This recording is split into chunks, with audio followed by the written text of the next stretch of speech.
একটা উপমা দেই মাননীয় স্পিকার এবং মন্ত্রীকে। আমরা কিন্তু এই যে আইজিপি বেনজিরের যে তার যে কুকর্ম আমরা কিন্তু মিডিয়াতে জানতাম, কিন্তু রিপোর্ট করতে সাহস পাইনি। আপনি হয়তো কিছু করতেন না, সরকার হয়তো কিছু করতো না, বাট ওই ধরনের একটা পাওয়ারফুল আইজিপি সে তো একটা সাংবাদিকটা কি না করতে পারত, এবং ওই সময় সে যদি করতো তাহলে কি সরকার আমার পাশে দাঁড়াতো? ওই সংবাদপত্রের পাশে কি সরকার দাঁড়াতো যে না এটা তো তথ্যভিত্তিক রিপোর্ট হয়েছে, পুলিশ তুমি কেন ওদেরকে হ্যারাস করছো? আমাদের সেই আত্মবিশ্বাস নাই।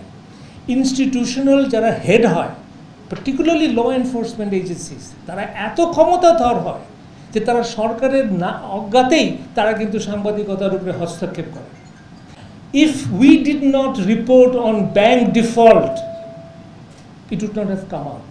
If we did not report on money laundering, you couldn't have known the extent of money laundering.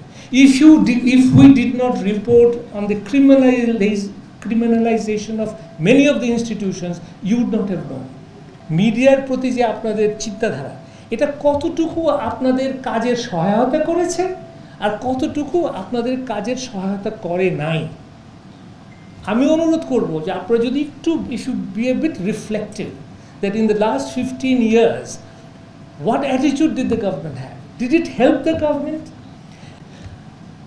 My humble suggestion is that if you had given us more leeway, you would have been served better. And that is the relationship between the free press and the government. I mean,